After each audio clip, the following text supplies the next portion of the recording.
Oh oui, j'attendrai jusqu'à ce que la gloire descende. Oh oui, j'attendrai,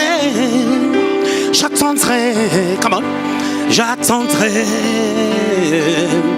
Même si tout semble être perdu, j'attendrai. Écoutez, bien-aimés dans le Seigneur, excellent enfant de Dieu. Excellent enfant de Dieu. Écoutez la parole du Seigneur. Dans 1 Roi chapitre 17, Dieu a dit à un homme de créer une catastrophe dans une nation qu'on appelle Israël. Et la Bible ne nous révèle pas exactement les origines de cette personne, son background, ce qu'il a fait avant.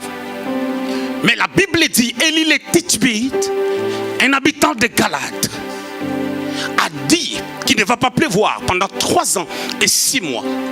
Le même Dieu qui lui a créé ces problèmes dans la nation lui dit d'aller se cacher. Le Dieu qui a envoyé son fils. Parce que dans Apocalypse chapitre 5, la Bible déclare que personne ne fut trouvé digne d'ouvrir les livres et en rompre les sceaux.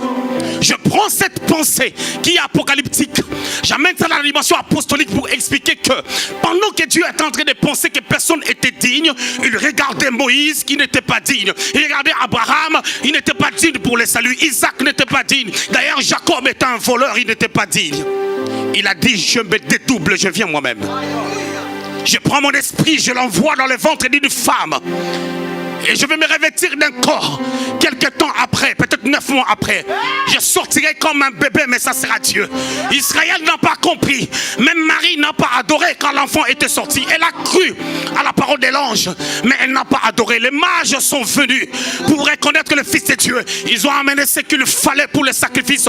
Parce que les mages ont mis la foi. Ils ont vu l'étoile. Ils ont compris que l'étoile qu'ils ont vue, qu'ils n'ont jamais vue, parce que c'était des étudiants des astres.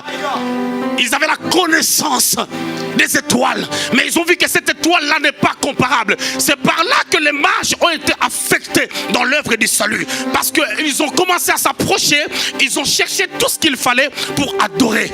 Mais en Israël, personne n'avait fait l'acte des mages. Mais c'est Jésus-là, lorsqu'il était né, on était appelé à fuir avec lui en Égypte. Quel est ce Dieu-là qui envoie et qui permet la fuite? Mais quand Dieu permet la fuite, mais tu peux t'humilier pour demander pardon à quelqu'un. C'est comme une fuite, tu n'as rien perdu. Je voulais dire à quelqu'un, le Dieu qui a dit à Élie d'arrêter la pluie, ça crée un problème dans la nation. C'est ce Dieu-là qui lui a dit aussi, va te cacher. Parce que le temps n'est pas encore arrivé pour que tu affrontes les prophètes de Baal, pour que tu affrontes Jézabel, pour que tu affrontes Akab. Va te cacher. Moi, je vais m'occuper de toi. Et lui a cru. Le deuxième ami du prophétique, la foi. Par la foi, Élie a cru à la parole de l'Éternel, que les corbeaux auront la capacité de s'organiser tour par tour pour lui amener la viande et le pain le matin, le soir la viande et le pain. Élie a cru à l'impossible. Ah, si c'était toi et moi, on allait se poser des questions. On allait poser la question à Dieu. Comment les corbeaux vont faire à manger? Comment les corbeaux vont faire à manger? Ce ne sont que des animaux. Mais qu'est-ce qu'ils vont faire pour que moi je puisse avoir la nourriture? Une viande qui ne soit pas crue, mais une viande préparée et assaisonnée. Sandra, c'est compliqué quand Dieu te donne la parole prophétique. Mais quand Dieu te donne la parole prophétique, il prépare la capacité de pouvoir l'accomplir. Mais la problématique c'est quoi?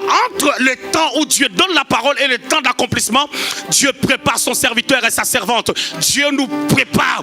Il nous amène à pouvoir acquérir des expériences qui nous permettront de pouvoir parler aux gens, de dire aux gens que j'ai connu ces dieux. Je connais un homme dans la Bible qui a dit, j'ai entendu parler de Dieu. Job 42 verset 5, j'ai entendu parler de Dieu. Il arrive des fois, je te présente un Dieu que tu entends, mais ce Dieu-là, tu dois le vivre. Il doit devenir vie dans ta vie. Jésus doit devenir vie dans ta vie par des épreuves et par des miracles que tu peux expérimenter. Alors ce qu'il était, c'est ce que tu dois être. Je suis en train de vous prêcher un évangile christocentrique, c'est-à-dire un évangile qui vous amène à pouvoir s'accroupir au devant du trône de la grâce de Dieu. Réalisez que nous avons tout en Jésus-Christ, mais c'est question de temps. Lorsque le temps arrivera, toi obéis à Dieu, va dans le torrent. Les corbeaux vont te nourrir. Ne réfléchis pas comment ils vont faire pour te ramener à manger. Ne réfléchis pas à la couleur des assiettes, à la forme des assiettes. Ça sera en plastique ou en fer. Je ne sais pas en quelle matière. Ne réfléchis pas. Parce que la foi est une ferme assurance. Des choses qu'on espère. On ne sait pas comment on va les avoir. Mais c'est l'âme du prophétique. La foi t'amène à s'approcher de la réalité. Mais ce que tu espères, ce que Dieu t'a dit, c'est quelque chose que tu n'as pas encore vu. Mais ta foi t'approche de la chose. Ça t'approche de la chose. Mais pendant que toi tu t'approches de la chose, il y aura des ennemis de la destinée, les ennemis de la foi, les ennemis du prophétique qui te mettront les bâtons dans la roue, qui t'empêcheront de pouvoir rester dans le lieu de la bénédiction. Ah, bien-aimé dans le Seigneur, Isaac, la nation est en train de vivre la sécheresse. Mais Dieu lui dit, reste là où moi je vais t'indiquer. La Bible dit Isaac était devenu richissime. Dieu travaille à contre-courant. Dieu ne fonctionne pas comme les hommes. Ce que Dieu te demande, ce n'est pas ce que Dieu me demande. La parole est la même, mais ça a la diversité d'opérations. Ça n'opère pas dans la vie de tout le monde de la même manière.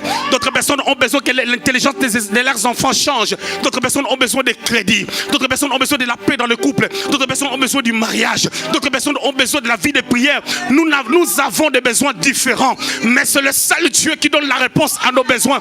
Et lorsque tu as la foi en Dieu, la Bible déclare: ceux qui espèrent à l'Éternel. Ésaïe chapitre 40, 30 à 31. La Bible dit, les champions trébichent, ils courent et se lassent. Les adolescents qui semblent avoir de l'énergie courent et se lassent devant les choses de Dieu.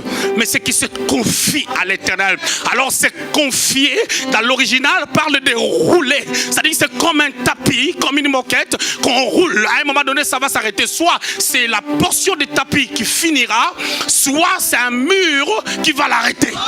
Alors lorsque tu te confies à l'Éternel, tu t'accroches à lui, tu dis à Dieu, mon regard c'est toi, ma famille c'est toi, ma paix c'est toi, ma réussite c'est toi, le succès c'est toi, la prospérité c'est toi.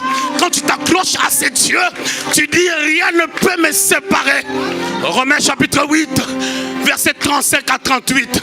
L'apôtre Paul dit, rien ne peut me séparer de l'amour de Jésus.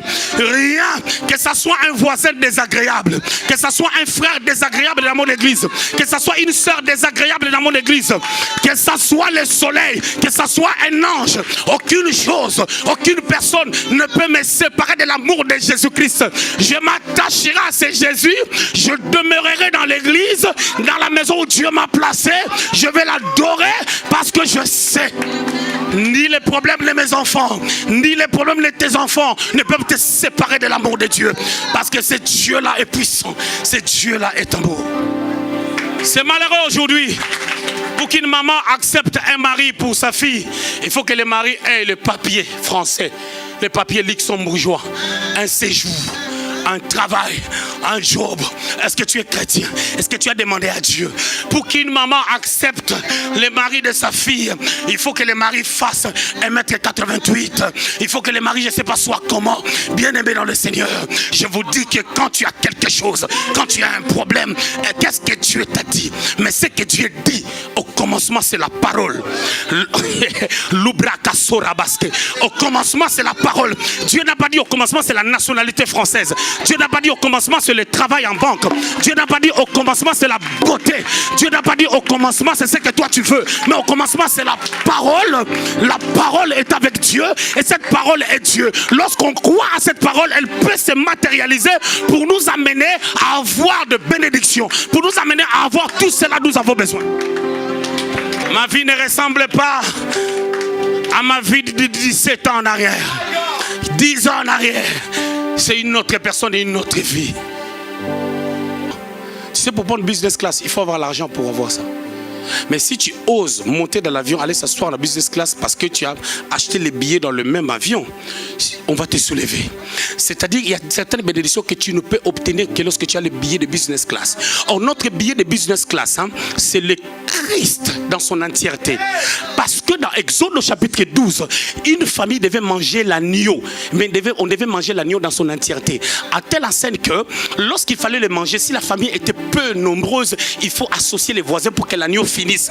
Christ doit être consommé sans modération et dans son entièreté. Le Jésus qui donne, c'est celui qui nous demande de faire certaines choses. Exofada. Le Jésus qui nous demande, le Jésus qui nous dit je ferai de toi, c'est le même Jésus qui te demande aussi va à Ninive. Celui qui t'a dit je te bénirai, il te dit aussi va à Ninive. Celui qui t'a dit je te bénirai, il te dit va au torrent, je vais te nourrir au travers des corbeaux. Celui qui t'a dit que je ferai de toi un pécheur d'homme, c'est celui-là qui va dire à Pierre arrière de moi Satan. Mais c'est contradictoire. Tu m'as dit tu feras de moi pécheur d'homme, mais tu dis que moi tu m'identifies au diable. Mais comment tu peux faire du diable le pécheur d'homme? Est-ce que tu comprends ce que je suis en train de dire? C'est le Père là qui te dit qu'il t'aime, mais c'est le même Père qui va te dire que tu ne connais pas Dieu. Le même Père spirituel qui te dit je t'aime beaucoup, c'est lui qui peut te dire cherche une autre église.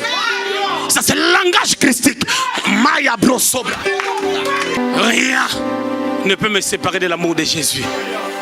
Rien. Célibataire, qu'aucune chose ne puisse te faire dormir sans la paix. Aucune chose. Ni le mariage, ni les problèmes. Et pour les mariés, ni les incompréhensions de ton mari ou de ta femme. Ça ne peut pas te voler la paix. Parce que Jésus est mort à la croix pour solutionner des problèmes. Je voulais déclarer en qualité de père, toutes les promesses que vous avez reçues de la part de Dieu s'accompliront parce que ces promesses ne viennent pas d'exaucer, mais les promesses viennent de Dieu. Il y a un Dieu qui accomplit les promesses. Mais je voulais vous rappeler seulement au commencement était la parole. Oh oui, j'entendrai jusqu'à ce que la gloire descende. Oh oui, j'attendrai, comment? J'attendrai,